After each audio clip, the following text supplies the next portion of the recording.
you got those new sticky Dunlops on. Yeah, they're supposed to be pretty cool. They as sticky as they say? That's why I got them. Truth is, I just don't know. Yeah, see what you mean. Well, the bike's fast. It's way faster than I am. Let's see how these other guys are getting on. Let's check them out.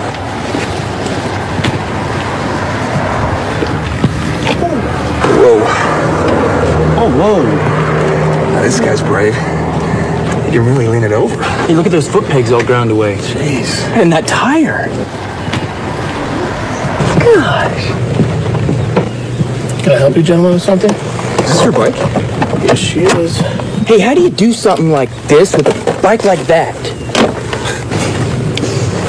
I guess I learned a few things in my days. Yeah, I guess so. You got any advice for us? Advice? It's a very interesting topic. You brake straight up. No way, pup. Trail brake. All the time. No, bro, I'm pretty sure you're supposed to counter steer in the turns. Just get more seat time. You'll improve. No way. You got to plan out your laps. Be safe. What you do is you downshift to slow down. No. Use the brakes. No, man, it's counter steering. Body steering, man. It's body steering. You got to be smooth. One can hear a lot of advice about riding. Here. I started with this. Yeah. That's the Cornering Bible. Go ahead and read it for a week. And go ahead and bring it back to me. All right, thanks. No problem. Take it easy, guys. Thanks, you too. You see you around. Hi, I'm Keith Code. We hear lots of advice about how to ride. Some of it's destructive advice, some friendly advice, and some useful tips. Let's see how advice stacks up against the technology of riding. Take how to steer as an example. Most often, our first vehicle had 3 wheels, like this tricycle. Turn the bars to the right, and it goes right. Turn to the left, and it goes left. Simple. Our first ventures out on 2 wheels usually involved training wheels. Now we have a 4-wheeler. From the tricycle experiences, we instinctively turn right to go right, and it works. In the time-honoured method of training, we raise the training wheels. Now we have a recipe for disaster. We've lost 2 wheels. It's now a frighteningly unstable machine. The child expects it to steer like everything else she's ridden. Look what happens though. She steers to the right and the bike tips over to the left, just like all 2-wheeled devices. Let's go for it. Hey. Even with all the bad advice, out of our sense of survival, we somehow make it work. She doesn't have her balance But do yet. we Lower the training understand wheels. You'll kill the her. underlying technology of it? Look ahead of Keith. All 2-wheel vehicles steer differently to 3- and 4-wheelers. To go right, you apply pressure to the right handlebar. That action initiates the turn. The bike then leans over and the front wheel turns into the turn. It's called counter steering. That's why training wheels are so confusing at first. It's counter to everything the child has learned. Lean into it. There you go. There you go. Hey, good job. Listen, kid, steering is simple. You just push down the inside peg, pull the bike in with your knee, push the handlebars down, and lean your body in. Oh, really? I didn't know that. It was false and misleading advice like that led me to invent the no BS or no body steering bike. Let's see if it will help us sort out the facts of steering. I've grafted an extra set of bars on this bike. The whole idea was to take the handlebars out of the equation to discover what so-called body steering really does. The extra throttle on the top bars allows the rider to maintain his speed. Even with massive shifts in body weight without any input through the handlebars, the bike only vaguely changes direction. This would never get you through the corkscrew at Laguna Seca. Foot peg weighting is another myth. Even with his entire body weight on one peg, this bike merely veers off course, and once his course is set, the pressure has even less effect. Good advice doesn't always put the rider in real control and can prevent us from properly being able to do this. A little counter-steering with bar pressure gets the job done and puts the rider in control. Here, we have mounted a simple pointer on the tank to illustrate counter-steering. Let's take it for a ride and see what happens.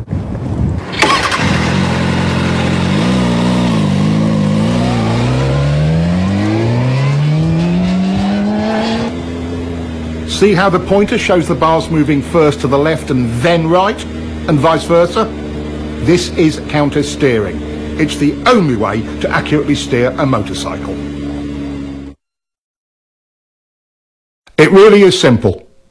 Just press on the bar and the bike responds instantly. That's all you do, and it works all the time, every time, even with only one finger.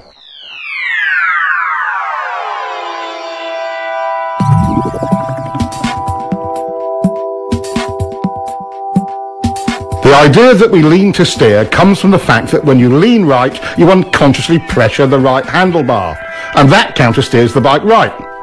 Vice versa for left turns. Lean steering is one of the myths of riding. Some believe body steering works because they can maneuver the bike with their hands off the bars. When we move our weight around on the bike, it actually creates a counter-steering action. Look at the pointer. Some riders are confused about how they steer a bike once they are in a turn. It's exactly the same. To tighten the turn, you press your inside bar. To widen your turn and bring the bike up, you press the outside bar. Counter-steering always works. Counter-steering is a piece of riding tech that will help you to improve your control in virtually every situation. Let's take a look at some other parts of riding. You guys really do have the cutting edge of bike technology, don't you? But look at the size of that rear tire. Look at the size of those brakes. I'll bet you really can haul on them if you need to, huh? And the frame is stiff enough to handle all the braking power and the grip of the tires. So how many ponies does it have? Well over 100. Mine's are on 150. They say it'll do 180. It's impressive. Guess all that cutting edge stuff can make a difference. Thanks, man.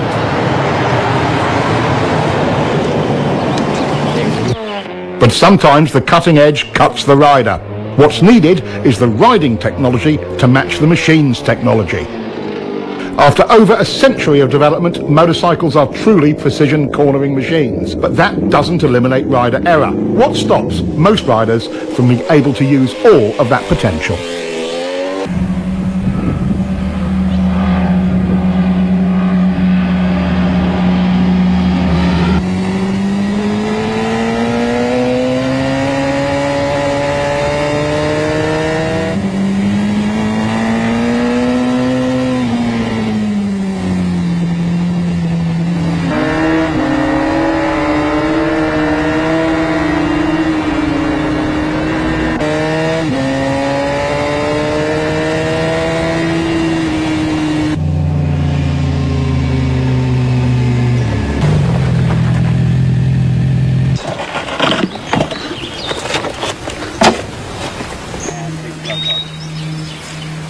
Man, I was riding as hard as I could, and the guy just disappears. Yeah, me too, man. Hey, is there anything in that Twist 2 book he gave us about riding harder?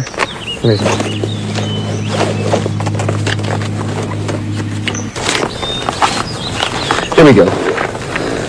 To make real improvement, riders can expect to reach a high level of technical skill, but only if they ride at 75% of their limit. Everyone agrees that in some fashion, survival reactions... Survival reaction? What's that? It's like fear? Yeah. Survival reactions, or SRs, are the ever-present barrier to riders reaching their goals. That's right. Every time I try to up the pace, I get myself into all sorts of problems. It's like I'm afraid to push my limits. But I'm not sure what I'm afraid of. It's me too. It's definitely my personal limit. I describe it more like a mild panic. Oh, let's ride. Let's see if we can get out. Where's my key? Where's my key? What do you mean? I never took it out. It's not here. Look in the bag.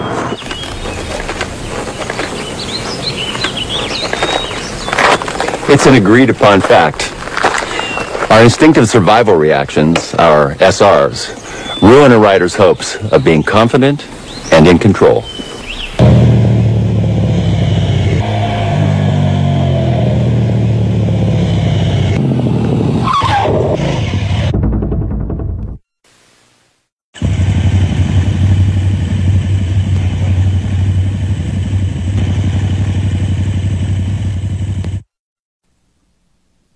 In riding, there are 8 distinct so-called survival reactions, or SRs, and we can see all of them in this one incident.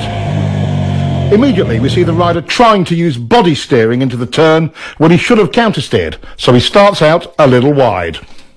If you'd known how to steer the bike, this whole thing could have been avoided. Let's get back and see what other errors were made. He gets on the gas to stabilise the bike, but chops it mid-turn. The bike stands up a bit, and that's SR number 1, chopping the gas from panic. Now he's counter-leaning against the angle of the bike. This increases bike lean angle, but doesn't tighten up the turn as he had hoped. This is another SR. Now the bike is unstable and running wide, so he tightens his grip on the bars. Our most common SR. None of this helped. He's running wide and panics. He's looking everywhere but where he should be. Around the turn. This is visual panic. He target locks on the very thing he doesn't want to hit. An SR? You bet. In a panic, we go where we look. He's steering directly towards the log where his attention is locked. SR number 6. With his attention tunnelling down, he cannot steer effectively and becomes frozen on the bars. Yes, SR number 7. He can't turn, so he jumps on the brakes. Our 8th SR. His lazy steering started the whole mess, but when he chopped the throttle off, it got worse. First, let's take a look at throttle control and how it works.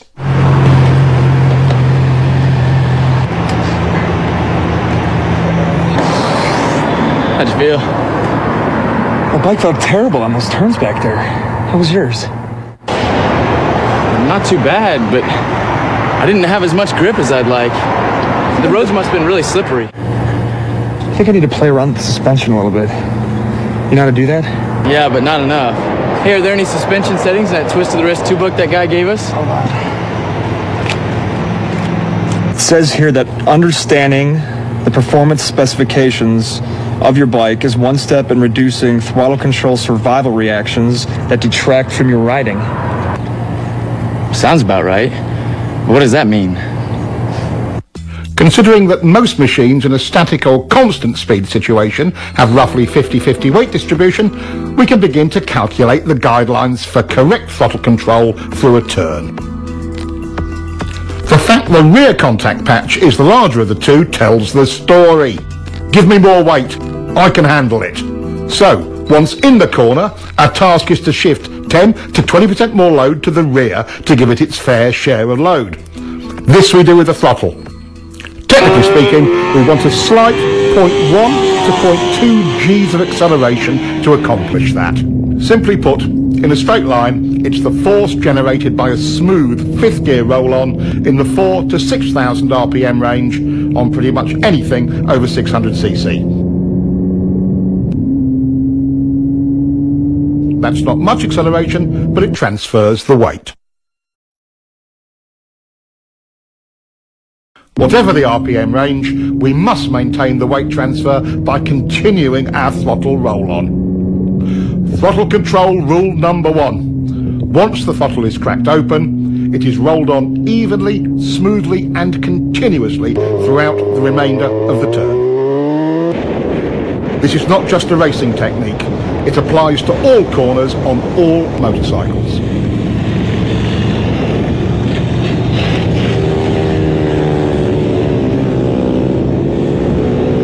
Once the correct transfer of weight is achieved using the throttle, any big changes in that weight distribution will reduce available traction, which is especially important in poor traction conditions. Once the bike is fully leaned over, violating rule number 1 with poor throttle control will underweight or overweight that particular tyre bike combination. Here again, even in poor traction conditions, good throttle control gives maximum stability and grip. Slides aren't the only negative result from rolling the throttle on and off. For track riding and racing, each throttle on off or even just a hesitation will cost you time. At least 1/10 of a second, about a bike length, in a slow to medium speed turn.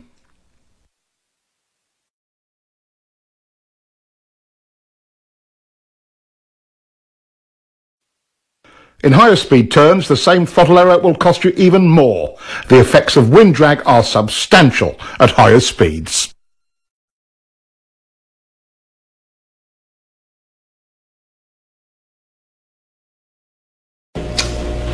If the surface is slippery, do you want to overload the front or rear tires? No! Correct. If you're rough or inconsistent with your throttle control, will it reduce traction? Yes! Exactly. If you have good throttle control, will the weight be distributed properly on both the front and rear tire? Yes! Exactly. Now, what is throttle control rule number 1? Once the throttle is cracked open, it is rolled on evenly, smoothly, and constantly throughout the remainder of the turn. Good. Now, repeat that to yourself 1,000 times. Once the throttle is cracked open, it is rolled. This rider is late on the gas and gets very hard sudden acceleration out of the turn. This rider is trying for good throttle control and has nice clean roll-on, not the same fierce acceleration as the first guy. But what is the actual result in exit speed? Let's look at the radar. A huge difference. There are 2 circumstances under which you may violate throttle control rule number 1. Let's take the point where you are bringing the bike up for the drive out of the corner as the first one. As the bike is brought up towards vertical, we can be more aggressive with the throttle. At some point, you can pin it. Coordinating your throttle roll-on with bringing up the bike is how to maximize your drive off of any corner on any size bike.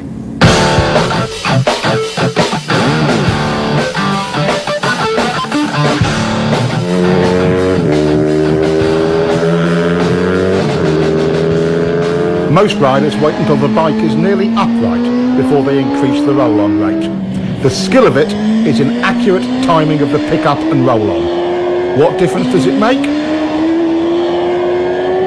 Quite a lot. The second exception to throttle control rule number 1 is traction control. Riders can be far more aggressive with mid-corner and exit throttle. Double apex turns are the other exception to the throttle control rule. Since you're actually dealing with 2 turns, it's okay to roll off or stop the roll-on between the 2.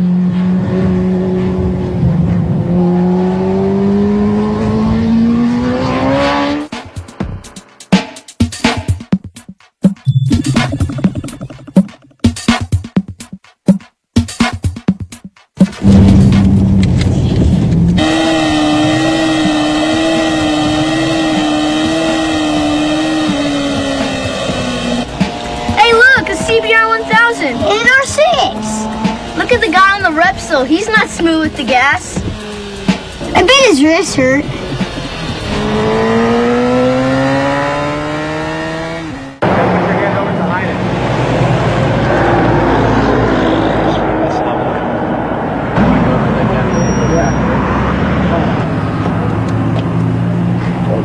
Told ya. What are you looking at, kid? Your tires. What do you kids know about riding? Once the throttle is cracked open, it is rolled on evenly, smoothly, and constantly throughout the remainder of the turn. How long have you guys been riding? About 3 months. Have you guys ever been at a riding school? No, but we got this book this guy gave us. Yeah, just keep reading it. Come on, boys. It's time to go.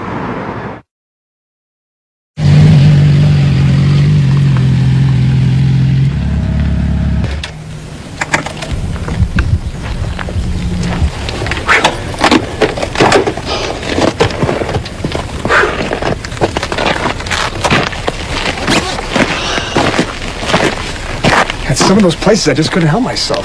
I kept rolling in and out of the throttle. And that was cool. Completely perfect the whole time. Really? That's funny, because I still can't get a continuous roll on. That's SR1. Rolling out of and on and off the throttle when you shouldn't. That's right. Survivor reactions. How could I forget that? Good handling means predictable traction, and good traction depends on your suspension working well. In mid-corner, on a properly set up bike, the forks and shock work best in roughly their mid-stroke range. With good throttle control, you can see the forks working in their mid-stroke in mid-corner. Is that as good as it gets? Is the bike happy? Are you happy when the bike is happy? Yes, yes, and yes. At what range do we want the rear shock to operate? In the middle, of course. That's its most compliant range. That's its sweet spot, just like the forks. Once you get back on the throttle, weight begins to transfer to the rear. The rear shock becomes our main concern because we must now rely on it more for stability and traction. Contrary to popular opinion, getting on the gas hard makes the back of the bike rise. That applies to both chain and shaft drive bikes. As it rises, the rear suspension becomes stiff. This results in the rear tyre not being able to follow the road's surface as well, and traction is reduced. This becomes abundantly clear when we look at front wheel speed compared to rear wheel speed on a straight. There is quite a bit of tyre slippage, and look at the rear suspension's position. Nearly topped out. Again, it isn't working well. With good throttle control, we get what the bike is designed to deliver: working suspension and optimum traction. Another downside of survival reaction number 1, chopping the throttle, is reduced ground clearance. Not only does the front compress, so does the rear, which further reduces your clearance. Perfect examples. When the rider is hard on the brakes, the front end wheel feels heavy under braking upward.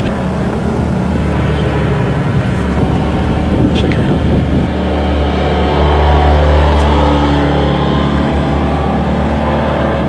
Man, he is smooth. Good throttle control allows the suspension to work properly, and the bike is smooth. Let's see if we can catch him. Our new riders might have grasped the idea of good throttle control, but they certainly haven't mastered it yet.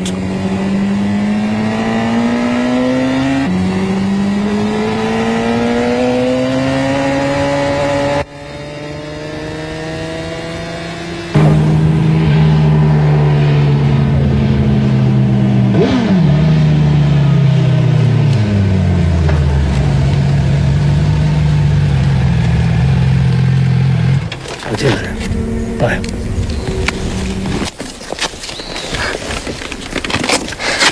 I figured you guys would come this way. Well, we figured out why you're so smooth.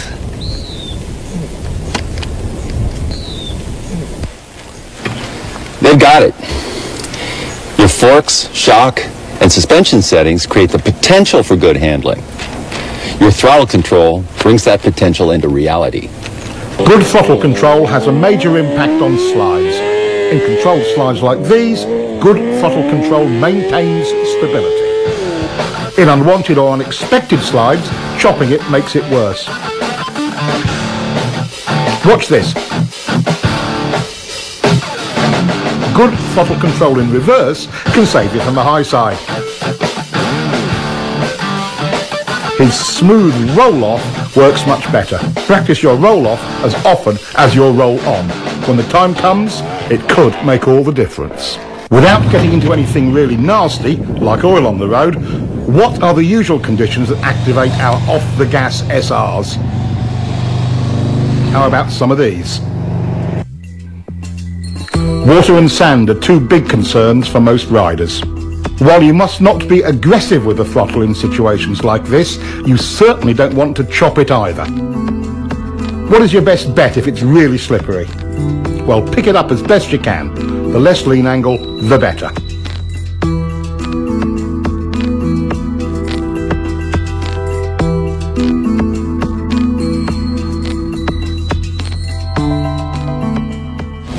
Looks like good throttle control solves many of our rider problems, doesn't it? Yes! There are many factors that affect what line a rider may take through a turn, and we'll explore that later. The point we want to make now is this: no matter what line you take, high, low, middle, whatever, good throttle control is the gauge by which you can judge it. Riders are often confused about why the bike initially stands up and runs wide when they get off the gas mid-turn. Once into your lean and the gas is rolled off, weight transfers to the front of the bike, compressing the forks. That weight goes to the front tyre and spreads out the contact patch. This creates additional drag on the patch to the inside of the centre line of the bike. That drag countersteers the bike upwards and it runs wide. The whole thing can seem confusing, especially as the rider expects to tighten the turn when he rolls off the gas, and he finds the opposite of that happening. A moment later, since the gas is off, the bike slows, leans further over, and finally tightens up the turn. Applying brakes mid-corner creates the same effect. When the weight transfers forward, the result is the same. The bike stands up. A static throttle slows the bike as well. Again, the bike tends to run wide. This effect is even more pronounced at higher speeds and steeper lean angles. Getting on the gas too hard too soon will also send the bike offline, wide. Getting on the throttle too slowly makes the bike feel unresponsive. As we see here, with good throttle control, the bike looks and feels stable on its line and leaves the corner faster. Getting the feel for how much throttle the bike wants and needs to be stable and have good traction and hold its line is the art of good throttle control. There are choices in lines, but the good ones follow the throttle control rule. Jeez, I'm running wide on the exit almost every time, and I'm following the throttle control rule.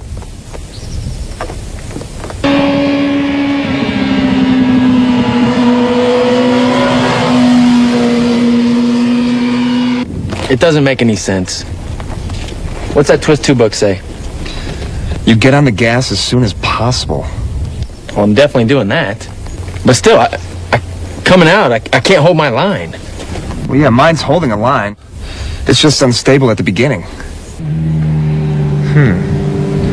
I'm not running wide on the exit, but my bike doesn't feel planted until I get to the apex. I don't know what we're doing wrong. Let me take a look.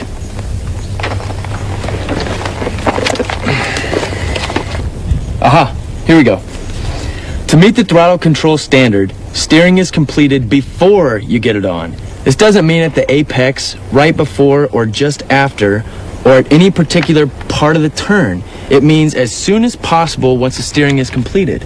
I never thought of that. See, I was told you have to wait until you get to the apex. I've been scared to get it on before that. Let's look at all 6 of the off-the-gas results and see why it's so important to follow the throttle control rule and get back to the gas as soon as possible once the bike is turned. Weight transfers forward, changing our available traction. We've lost our suspension's mid-stroke sweet spot. The bike will tend to overreact to rough pavement and can become a bit twitchy.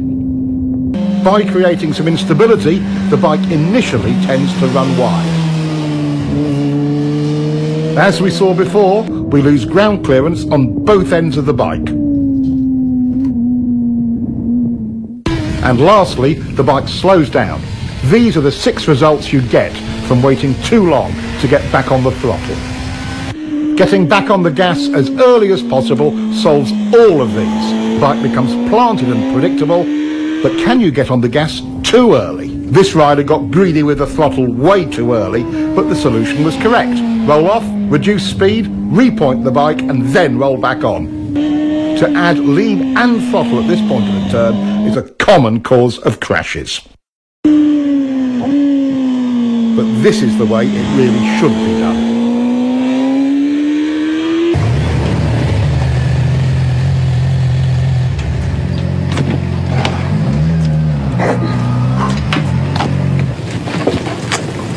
Hey, no more chicken strips. Yeah. I guess we both have a better understanding of throttle control. And we're more confident in the level of grip. Right, throttle control is a secret to getting the most out of your bike. But there's one place you really need to go to see if you have it nailed. The track. I'll see you guys at the track.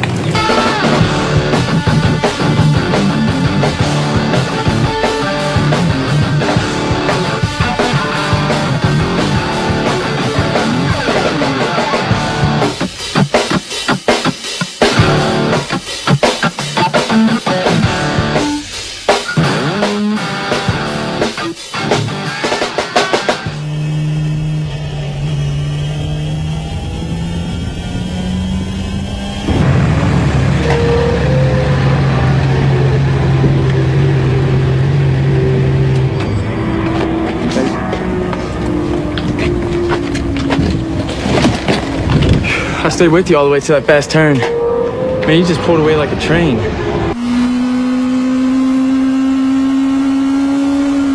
That's because you were charging the turn. Charging turns is a common rider error.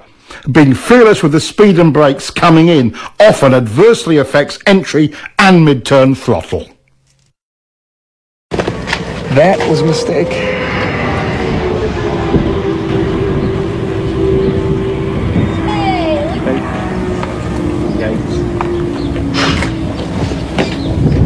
All right, so when my arm is rising, I'm rolling on, and when it's falling, I'm rolling off. So my left hand is telling you guys what my right hand is doing, okay?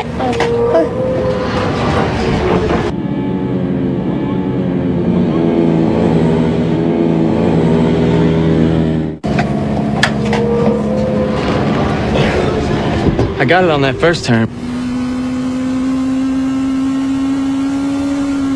But that double apex.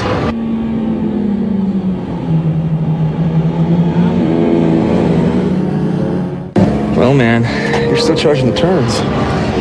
Yeah, you're right. That's SR number 1 in another form. I'm gritty with the gas going in there, then coasting and losing too much speed.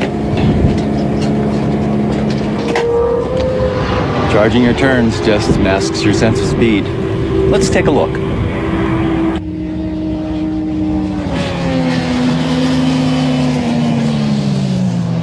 Charging any turn tends to narrow our field of view. When we lose our reference points, it affects our sense of speed. This is one of our SRs. Our new rider is still charging corners and chopping the gas. That will cost him turn entry speed and a clean early roll-on.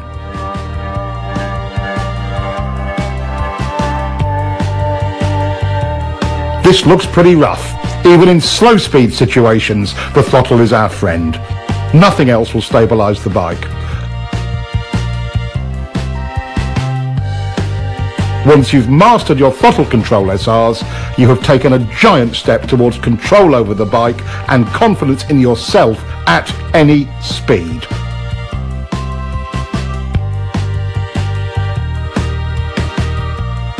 Understanding your bike's needs and wants is important.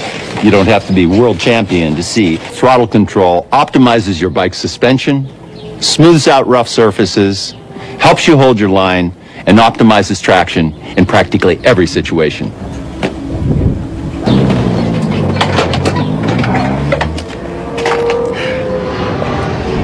Man, this track riding is really hard work. Yeah, I got a really bad forearm pump. I could hardly grip the front brake. It's like riding motocross all over again. We gotta get ourselves down to the gym and work out a little more often. Yeah. My first reaction is to tell them both to relax. Let's take a close look at how excess rider input creates instability and tires out the rider. Here again, holding on too tight causes the rider to receive too much input. The tighter you hold on, the bigger the bumps seem. Small shakes from the front end are amplified as well. Why are the bars moving? What are they searching for? They're trying to find a position that will stabilise the bike by maintaining the correct tracking of front and rear wheels. The bike does this without any help from the rider. If the rider could hold on tight enough to stop the bars moving, he would only amplify that wobble. The force he puts into the bars creates resistance and a ploughing effect at the front tyre's contact patch. Now the back of the bike wants to rotate around that resistance and the wobble becomes even worse. Setting a wheelie down crooked is an extreme example of this.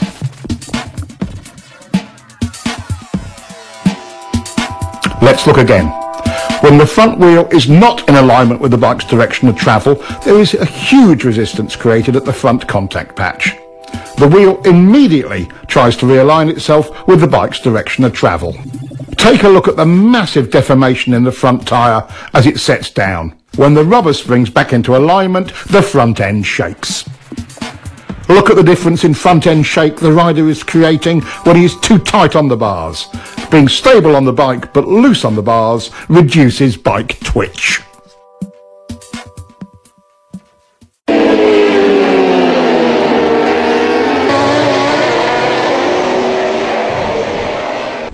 Holding on too tight transfers engine and road vibration to your hands and arms, tiring them out and making them numb. This in turn causes you to hold on even tighter. This same elevated level of feedback can, again, easily distort your sense of speed. When the rider responds by tightening up on the bars, it gets worse. This is SR number 2 once again, tightening on the bars. Over poor surface conditions, a rider who tenses his back gets out of harmony with his bike and will tend to bounce in the saddle. This causes extra suspension action. Your legs are a terrific help to your bike suspension in these situations.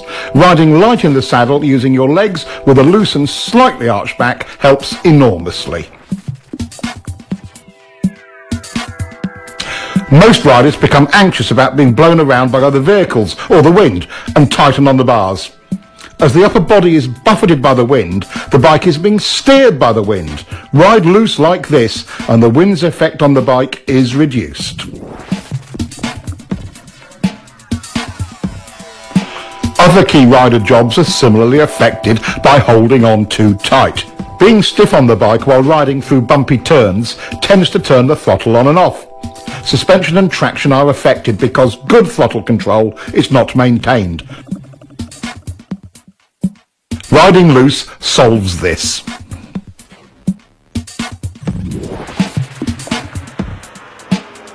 Riding rigidly can shake your helmet and blur your vision. The more you try to brace yourself and hold your head still, the more it shakes. This can even make your neck sore. Limber and loose is smooth. Do you ever find yourself making steering corrections while in the corner? This is another part of survival reaction number 2, gripping the bars too tightly. As the bike runs wide, or feels like it's running wide, survival reaction number 2 kicks in and steering corrections occur.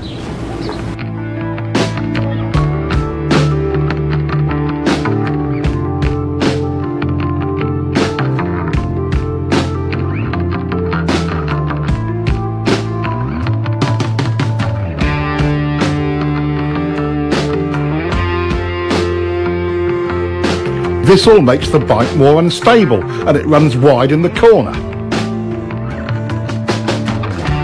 How much actual bar pressure is needed to hold your line? As you can see, with good throttle control, none.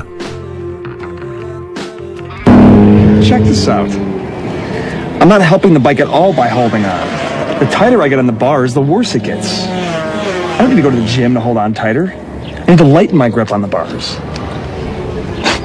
I had it all backwards. Like most avid cornering enthusiasts, you've tried to hang off. There are several key elements we'll cover on this. First, when do you hang off? One of the more common beginner errors is moving over into a hang-off position right at the turning point. Notice the bike wiggling? The rule of thumb is to pre-position your hips just before you roll off the gas. This method will reduce problems from unwanted handlebar and body inputs. The second novice knee-jogger error is hanging off too far. Enough is helpful, too much is awkward and does more harm than good. Notice how stiff the rider is when off too far.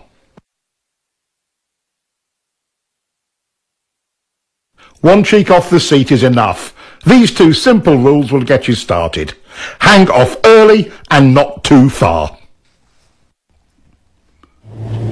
The opposite of hanging off is crossed up. This reduces control, exaggerates lean angle and makes the rider twisted and tight on the bike. With a hung-off body position, control improves. Lean angle is decreased and the rider is in alignment with his bike and relaxed.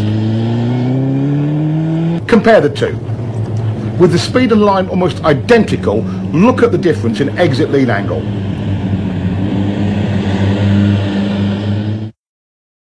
Less lean equals more throttle and better drive. Now let's compare straight up riding with hanging off and see if there is a difference. Here he is riding straight up. Once again, at nearly identical speed and line, there is a measurable difference in lean. Body position on the bike can positively or negatively affect your riding. He could have gotten over sooner for this corner. Getting over before turning, he's smooth as silk entering the turn. Both errors here, moving over while turning, and he's off too far. The problem is compounded when you lose connection with the bike. He's remedied that. Now back up a bit. There he goes. His arms can now be loose and relaxed. When the whole body position and turn entry package is done right, it affords a rider the maximum of control with the absolute minimum of effort. Here's another view of a clean, loose run through a turn. The human machine works this way. When the lower body is unstable, we must rely on our arms and torso for support.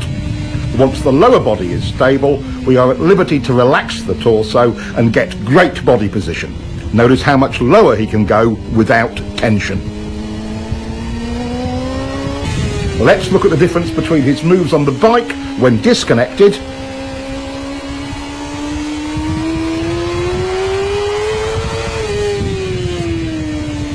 and compare that to locked onto the bike firmly. Much more relaxed and in control. The crossed-up riding style looks even worse from on board. Everything about the rider is twisted and unnatural. Head, shoulders, even eye position is strained. One last look at the difference between riding crossed up and stiff on the bike and riding in alignment, well connected and loose.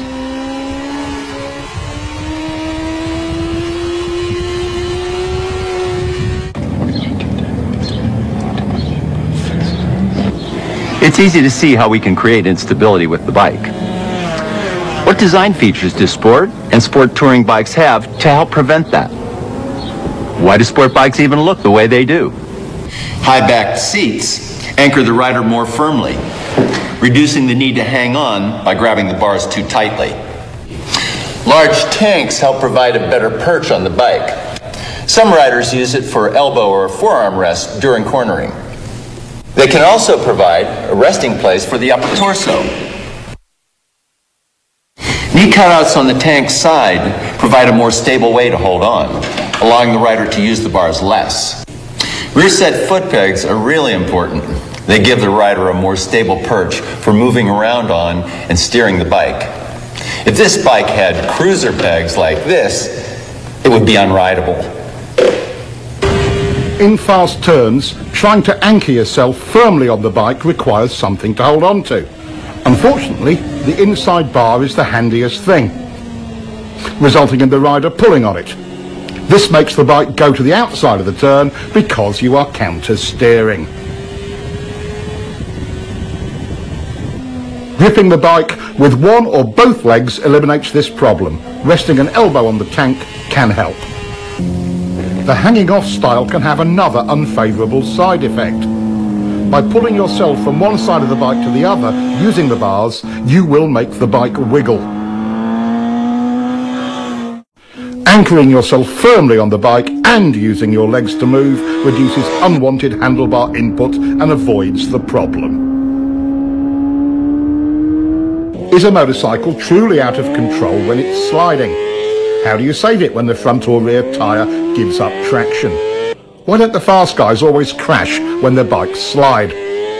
While wiggles and shakes are distracting, there was a far more dramatic and deadly result from survival reaction number 2. That's being too tight on the bike. This is the stable position for a front wheel during a slide. What would happen if the rider resisted this movement? When you counter the front end's natural attempt to stabilise the bike, you create resistance at the front contact patch, making the slide worse, and turning into high sides like this.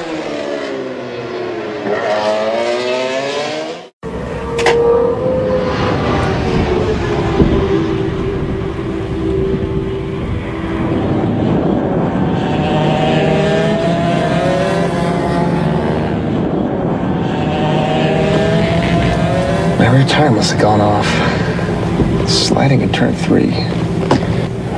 Problems? I didn't know you were out here. Yeah, sliding in turn 3. How's your throttle control through turn 3? Really good. I've already worked that out. You have any arm pump? Yeah, now that you mention it, I think I do. Well, being tight on the bike can start little slides before you get anywhere near the limits of traction. Really? It's not the tire? Well, can you ride it just to see? Sure. Always wanted to ride one of these.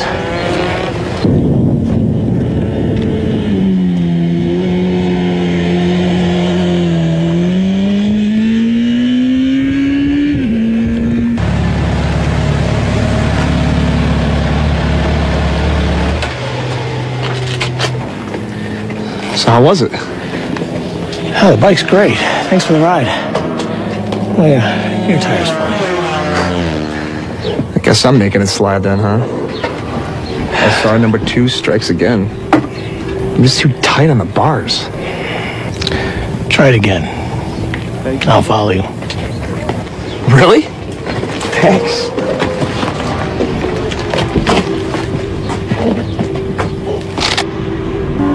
While he may not be really fast yet, our new rider is making real progress.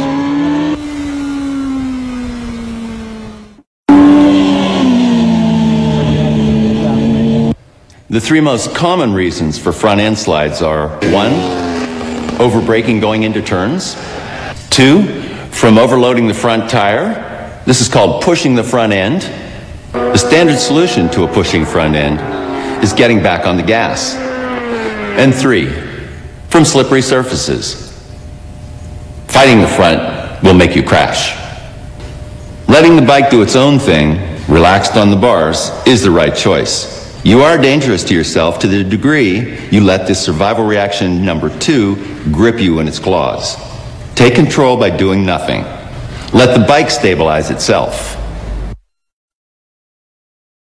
I'm getting a lot of head shake over turn 6. I think it's my shock or forks. Guess it could be a bad tire. Does it happen every lap? Yeah. No. Maybe once every 2 or 3 laps at first. And then it did it every lap. I had to pull in. See, here it says bikes don't do anything every few laps. Only riders do. So I bet if you loosen up on the bars, it'll stop. Yeah, I think you're right. You know?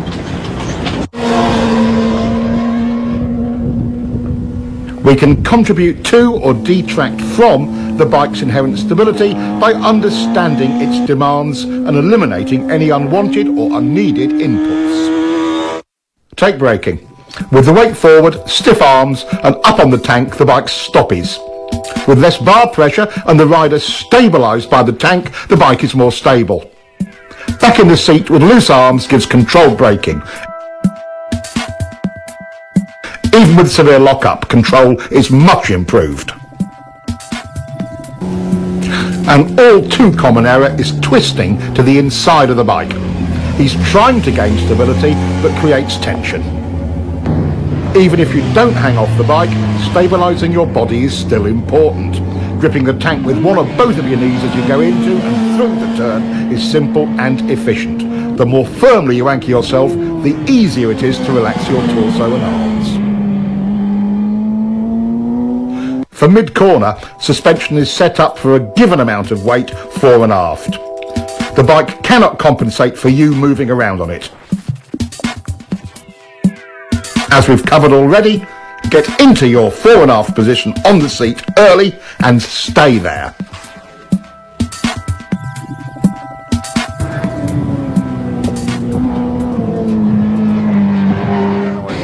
Just to recap, your bike's suspension can be adjusted for a variety of road and track conditions, but you cannot adjust it for excess rider input. By being loose, the rider allows the bike's suspension to perform at its best. The main points of rider input are: hanging off too late creates instability. Get over early. Hanging off too far creates instability as well. Being disconnected on the bike looks like this. Locked on is better. Twisted on the bike. Going with the bike. The seat provides stability, and so does the tank.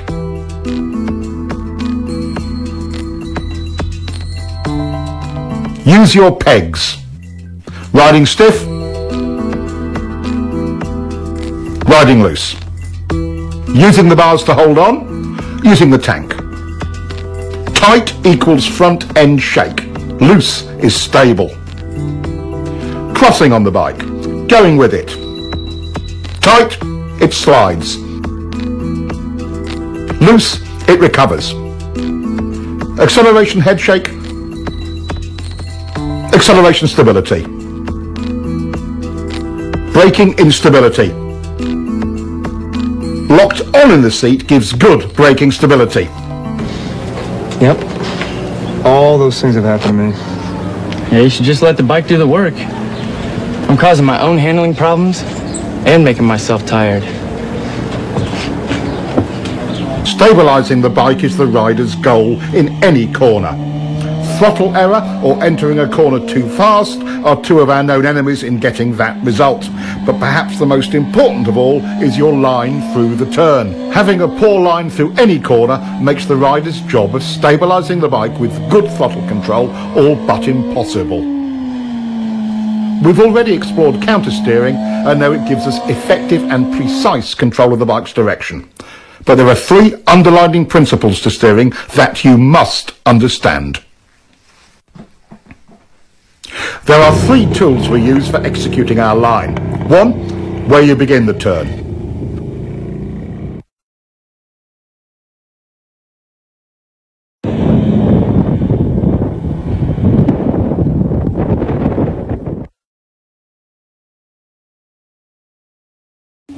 Two, how quickly you flick the bike over.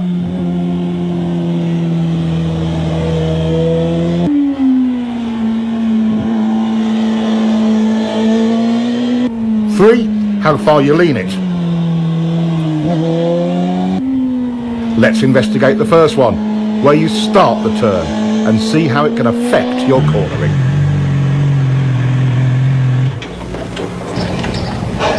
Hey, you're doing good, huh? That's getting better.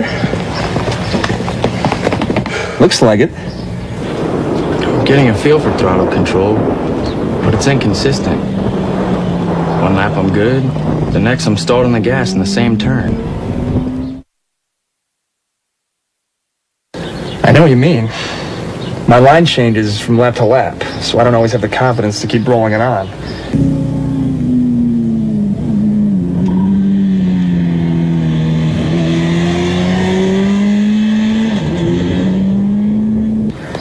Gets to me. Yeah, that happens to me too. It totally blows my confidence and I'm right back to rolling it off. I hate when that SR happens. Yeah, well, it says here that there are 11 things that are influenced by where you turn into a corner. 11 things. Guess what? Both of our problems are on that list. Really? Yeah. But what is the solution? What can you do to bypass these problems? The answer is too simple. Find and use a good turn-in point.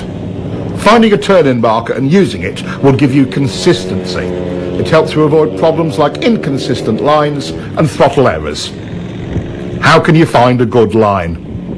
Once you establish a reference point, the trial and error method will tell you what works and what doesn't. That tar snake on the pavement is a good reference point. He tries a later turn-in, but that chops up his brake release.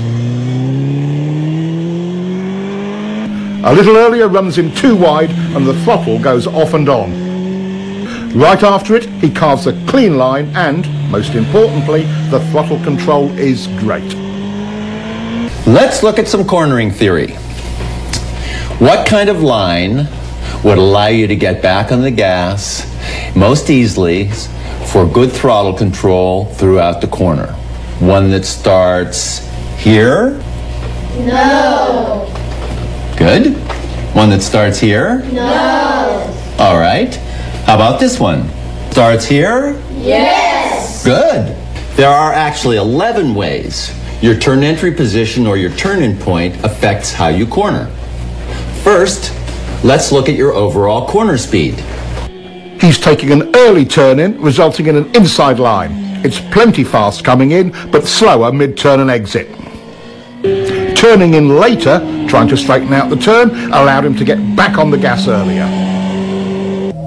Your entry point has a huge effect on overall corner speed. While the low inside entry had a high approach speed, it was slower mid-corner and exit.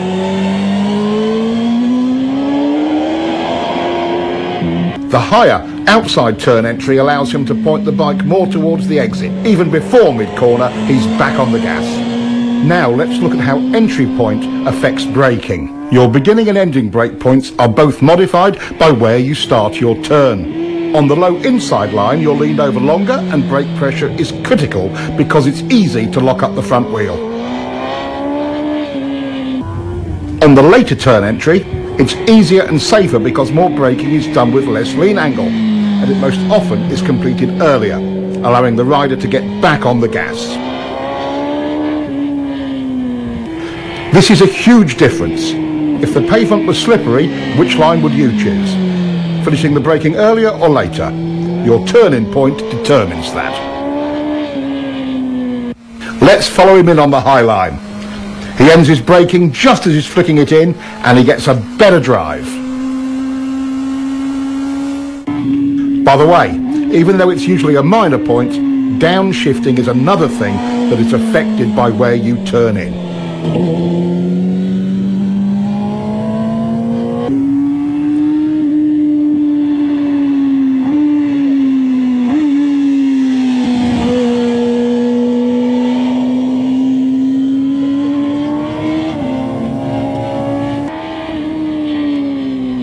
Of the key tools of turning, one is how quickly you can get the bike over. It's easy to see how the early and later entries compare in this regard. The low entry requires lazy steering. You can't flick the bike onto its line. The later turn-in allows for a decisive steering commitment to the turn. Mid-corner and exit stability and speed start when the gas comes on. Watch both lines to see where the gas comes back on.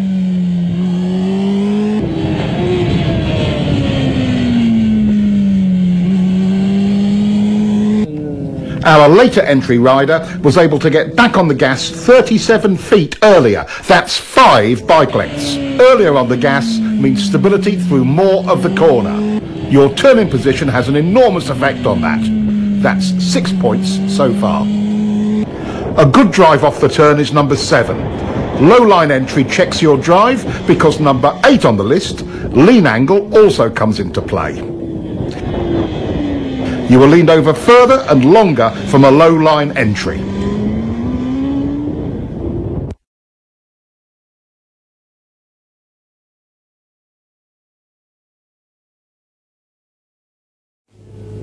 Seeing a line that is taking you too wide does not inspire confidence. Seeing one that points you further up the road does.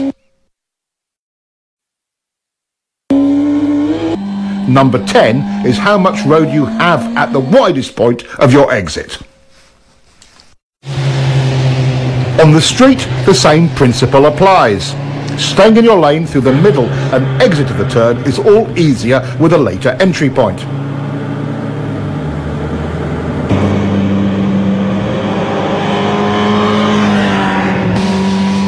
This helps reduce panic and provides riders with a greater margin of error in regard to oncoming traffic. The 11th and final aspect that is affected by our turn point is mid-corner lean angle correction. While they may seem like a fact of life, they're a common rider error that results from this same tech point: early turn entry.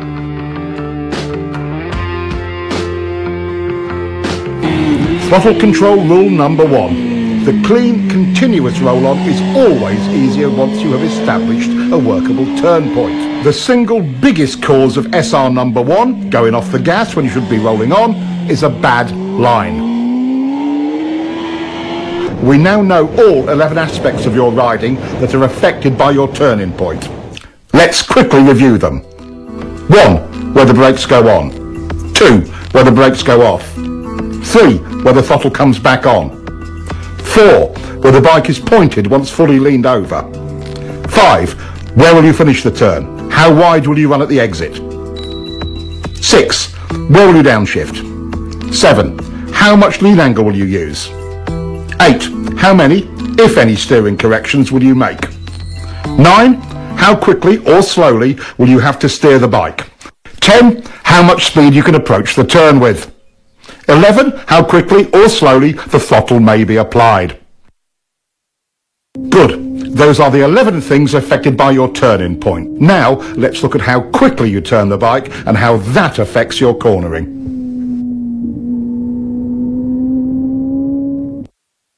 How quickly do you need to turn? Not very quick in this situation. It would be silly to quick flick the bike when you don't need to.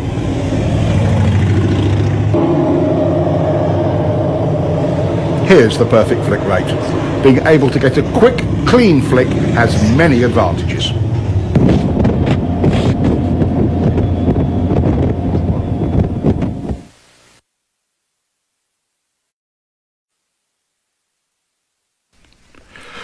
How does the rate you flick the bike affect your line in any series of corners, like these S's?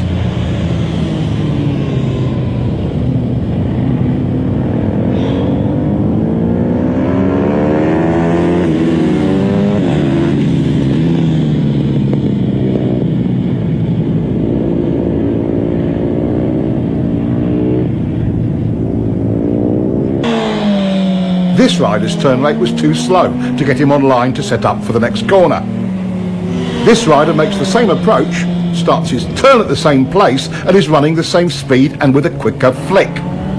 His setup for the next turn is a perfect line and it will work exactly the same way for you.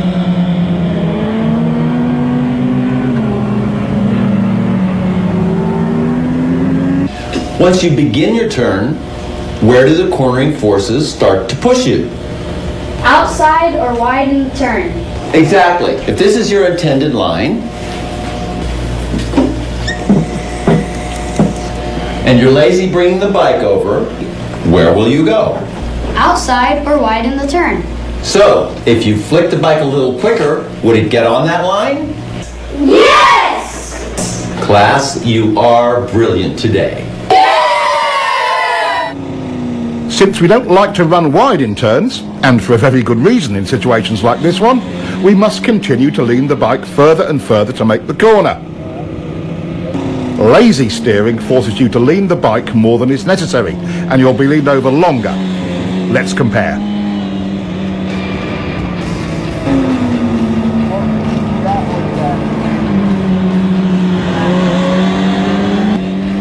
The quicker flick brings the bike onto the desired line. No extra lean needed. Look how much space he has on the outside of the turn. That would come in handy on the street, in an emergency, or on the track for speed.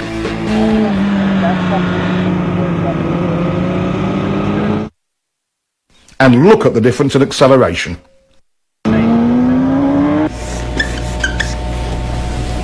What are the immediate benefits of getting the bike turned quicker? More control. Yes, that's true. But why do we have more control and confidence? Earlier in the gas, better throttle control. And better traction. It's not leaned over as long. More choices on your lines. You get on your line earlier. Less lean angle. I think you've got it.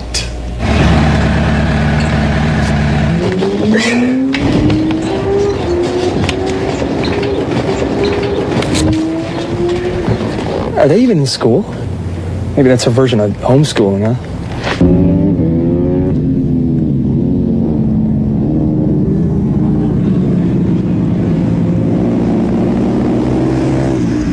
I wish my mom had taken me to the track when I was 10. I'd be a world champion now. Yeah, you're right. The approach speed and turning point for both riders was very similar. So what was the key difference that got this one through and put this one in the dirt? Let's look again. At this lazy steering rate, even if he leaned it over further, the results would have been the same, or worse. The simple solution is flicking the bike quick enough to make the line. Now, what will happen when they increase their turn entry speed? His results would just get worse. With a higher entry speed than before, this rider still makes his line. It's quite simple. In turns like this, as the speed increases, so must your flick rate. The route to confidence with turn entry speed is nothing more or less than faith in your own ability to get the bike turned quick enough. Okay, we want to be able to turn the bike as quickly as possible for lots of reasons, like accident avoidance, to not run wide in turns or off the road, avoiding being late on the gas and adding excess lean angle.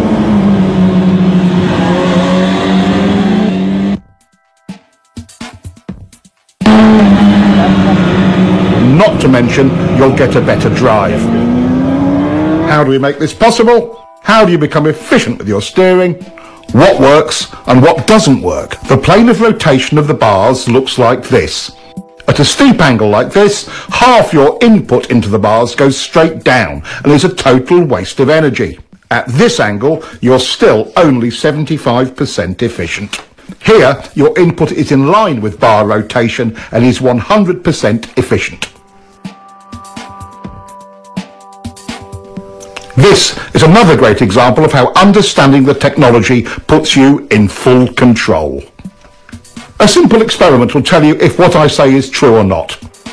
Get forward on the bike and position yourself directly over the bars and try to push the bike down into a lean. A lot of effort, but not much happens. All motorcycles work this same way.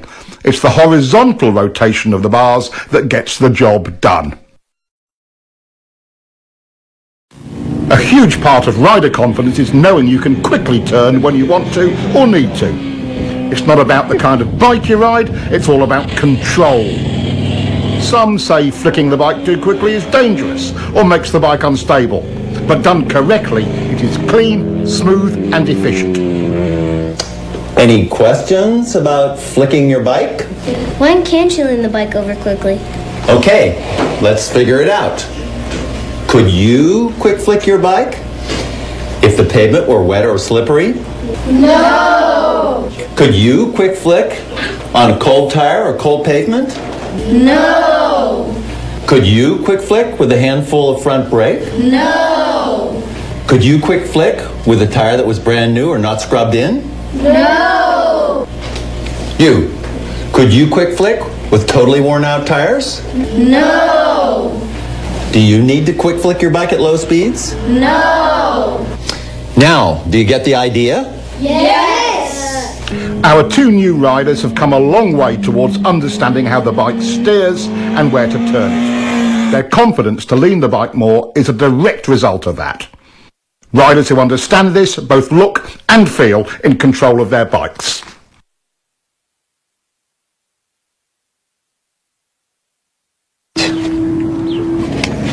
It's amazing. Once you understand the actual technology steering the bike, it totally changes your riding. Yeah, completely changed. I feel in control of steering the bike now. I know how quick to turn it. I know when and where I need to lean it.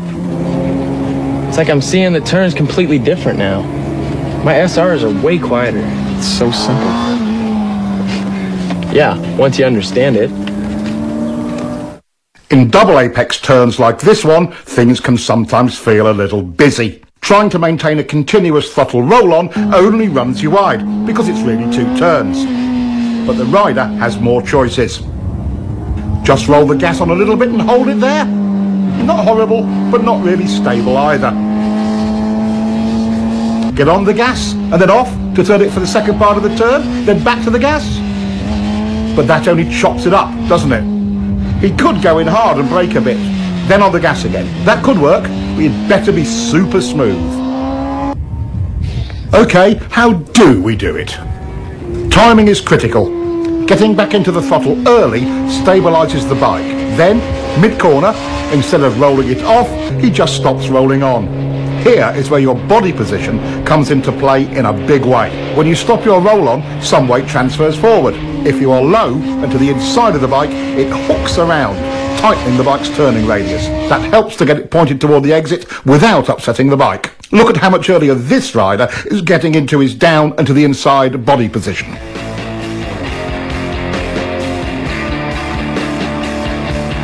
Here we see an average hang-off position.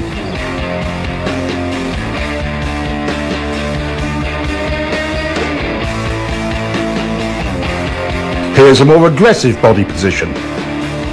Notice he's able to hold a tighter line.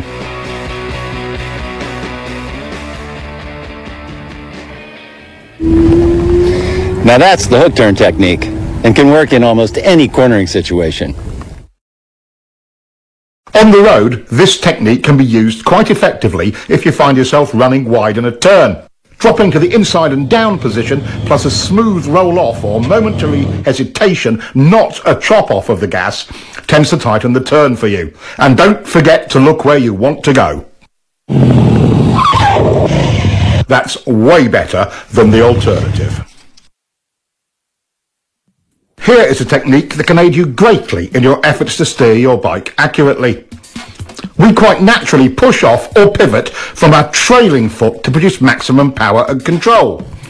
With that in mind, using the left leg to generate the power to press on the right bar and vice versa is a logical step. It provides the rider with maximum stability on the bike. Stability equals control and strength. As we lock our lower leg into the bike from the foot peg to the tank, we begin to create lower body stability. The next step is a slight tightening of the thigh muscles. This locks the pelvis in position, which then provides a stable base for the whole torso. With the torso stable, the rider's ability to apply pressure to the bars is vastly improved. We call this pivot steering. You might call it power steering, because once you master it, it feels so easy to steer the bike. Work on your quick turn.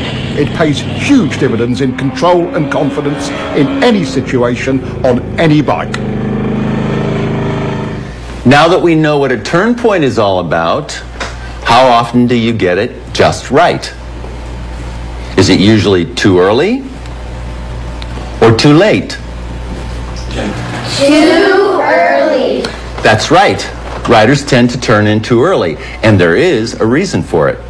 Would you like to know how to change this part of your riding? Yeah! Going where we look is an unfortunate survival reaction. In fact, it's SR number 5. For example, if this rider looks at the inside of his next turn, he will go there.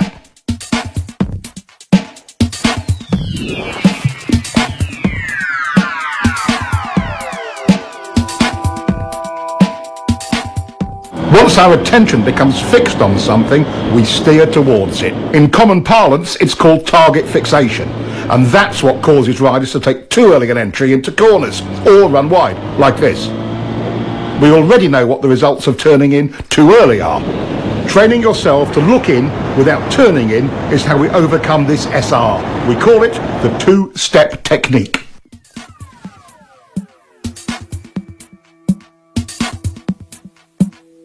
It's also the key to finding a line that doesn't take you in too early, even on unfamiliar roads. Your first step is to estimate a turning point on the road ahead. You don't know the road, so you're just establishing a temporary reference point. Step 2 is find your mid-corner position. Where you clip the inside of the turn is your apex. The trick here is looking in to find it without turning the bike in at the same time. Now he looks in, but notice how he is staying wide in the corner. Now, would you be able to see a line from this position? No. Keep looking, but don't turn yet. How about from here? Not yet, but it's getting better. Okay, now you can see your apex clearly. That's exactly where your turning point should be. Nothing provides more confidence than knowing you're on a good line, and it does wonders for your throttle control.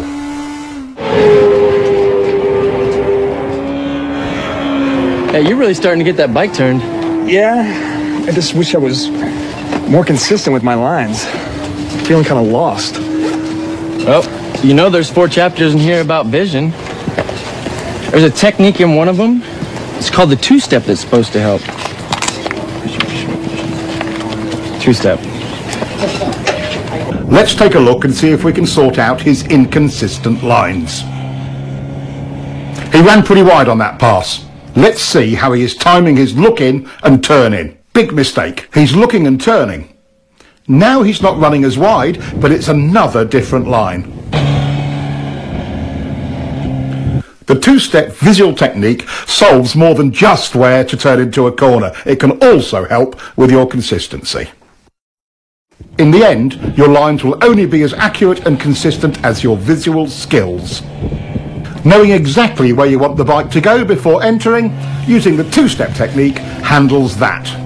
Applying the two-step technique allows the rider to gain space and time at the entry of the turn, to apex and pick up his next turn point accurately. Once you truly learn to lead with your head and eyes, you'll be able to enter all corners smoother, more accurately, and, for track riding, usually faster. It's as good as it gets. Using the two-step turn entry technique also helps combat the look-in, go-in early SRs. By training yourself in this technique, you will always be 2 visual steps ahead in every turn entrance. Wow, what a great technique! I don't feel rushed to the turn point. I mean, at all. No, me neither. Hey, that two-step works. Hard braking can be both confusing and terrifying. No other control action on the bike can produce such dramatic results with so little effort. Most riders' survival reactions run wild under heavy braking. Brake technology has come a long way.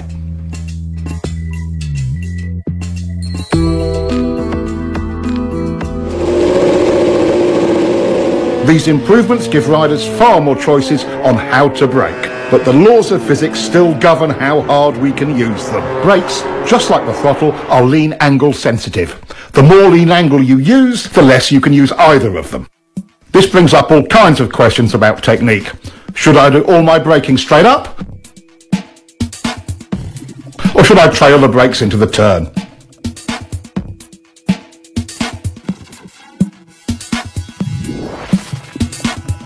Should I brake easy at first and hard at the end, or the other way round?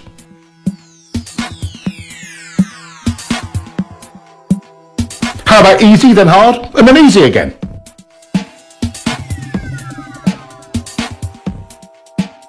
While braking, it's easy to lose sight of the real goal.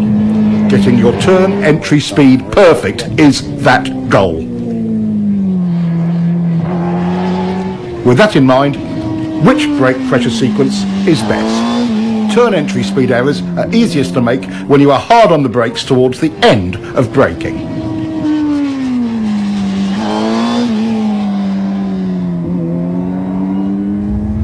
In the fine art of braking, gradually trailing the brake off is the way to accurately find your entry speed.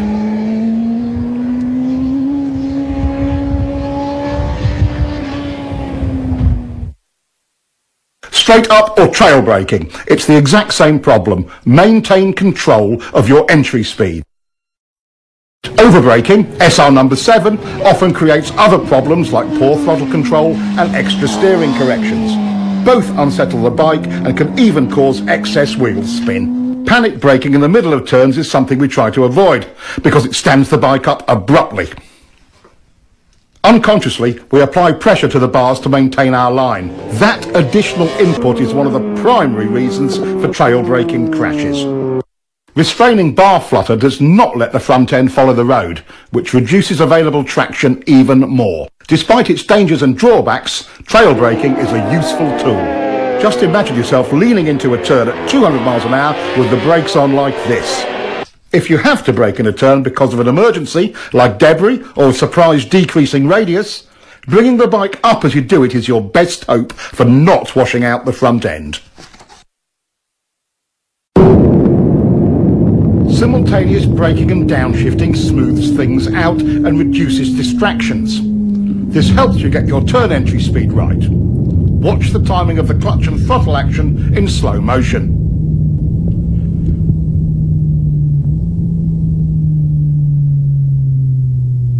Slipper clutches seem to make this unnecessary, and modern electronics will probably make it an obsolete technique someday. Too bad. It's quite fun when you get it right the old-fashioned way. Riders come up with all sorts of strange variations to solve braking and downshifting. He's downshifting first and braking later. That's unnecessary engine abuse. Use the brake first. Pads are cheap, engines are expensive. Some just downshift and don't bother to use the brakes at all. In some situations, when brakes aren't needed, that's okay. But again, pads are cheap. Letting the clutch out slowly seems to solve it for some riders, but that's just extra wear and tear on the clutch and drivetrain. Here, he's revving the motor, but the clutch release is so slow he loses all the revs from his throttle blip. Many riders use this sloppy method of downshifting. No revs at all and a slow release of the clutch.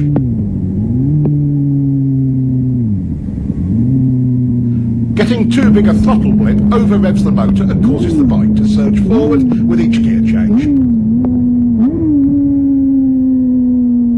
Another common error is over-revving and varying the brake lever pressure from the exaggerated wrist movement. This is choppy and causes the bike to pogo.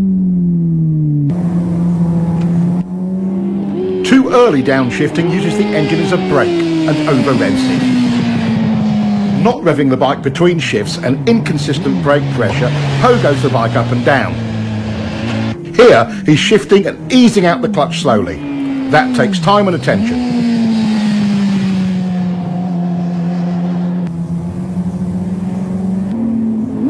He's revving it, but too high and still on and off the brake lever, pogoing the bike. Making clean downshifts and maintaining control of the brake lever throughout will help. Letting your fingers slide over the brake lever while you control the pressure works really well. Downshifting without the clutch is another way of handling it. Careful timing of the throttle blip and the gear lever makes it surprisingly easy and smooth, with or without a slipper clutch. It may take some practice to make them perfectly smooth.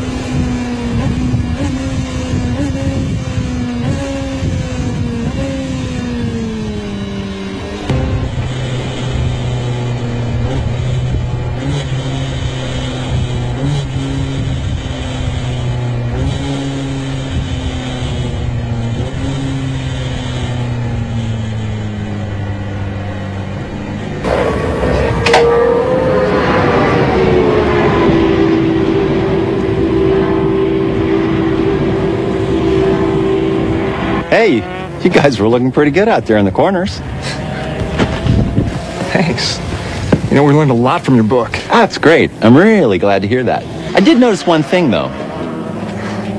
How do you guys feel about your braking and downshifting? I see. So, clutch in, gas on and off, clutch in, gas on and off, clutch out, clutch in, gas on and off, clutch out, you got it. Clutch in, gas on and off, clutch out.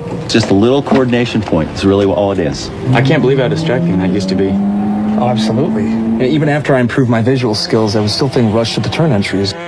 Well, you know, I guess this is a pretty good example of how little coaching can really help. Oh, man. Traction is the obvious limiting factor on our speed and direction changes. We've explored how throttle control, rider input and surface problems can affect traction, but let's take a closer look. A new rider's perception of traction is a little sketchy. As we gain more experience with traction, our perception improves. There are some classical approaches to understanding traction used by average riders and pros alike. They can give riders a new perspective on tyre grip. It's a classic route to understanding traction. Here's Keith's solution to understanding traction. He calls it the lean and slide bike.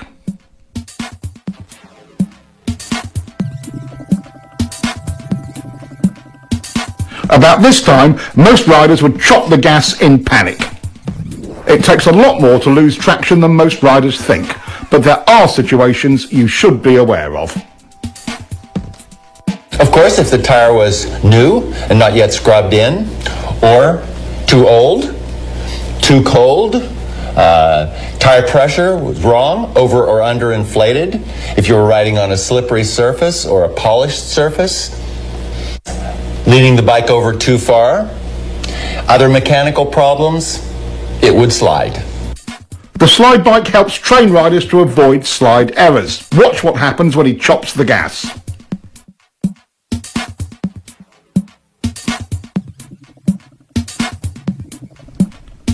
As we've already seen, when rolled off, not chopped, it is far less violent.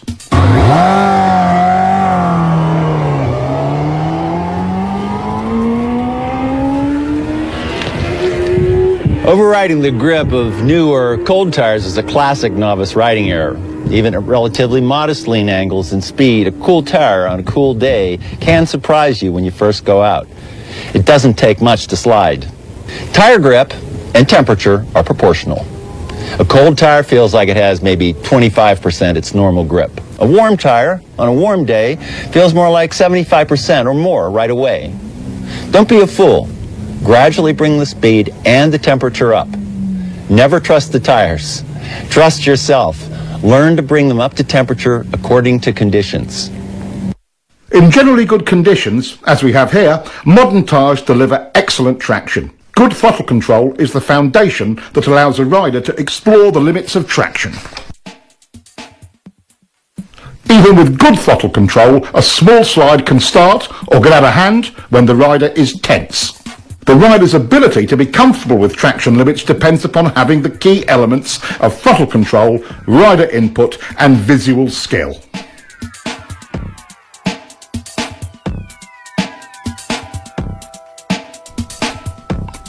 Two other aspects of traction are important to understand. The more lean angle you use, the less side grip you have. The solution? Even when the rear tyre is totally lit up, bringing the bike up into the slide helps the rider maintain control. The lean and slide bike is one of the training methods used at Keith's school to help riders gain that confidence and experience with traction.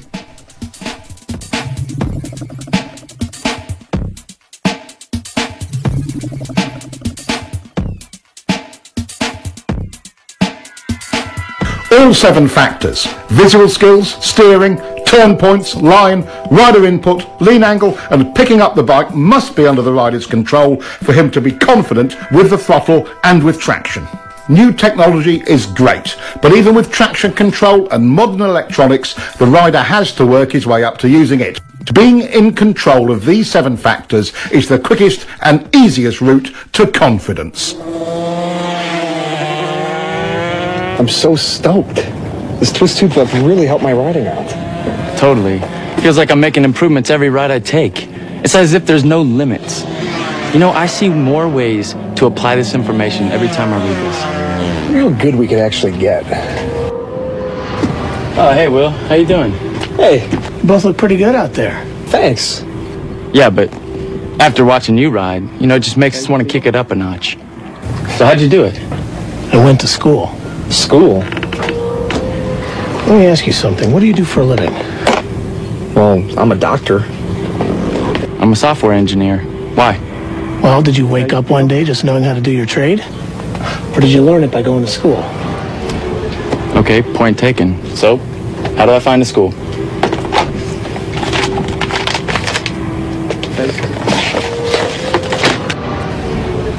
Is this where you went? That is where I went. California Superbike School. Really? Best training you'll ever get. See you, Will. Look at these.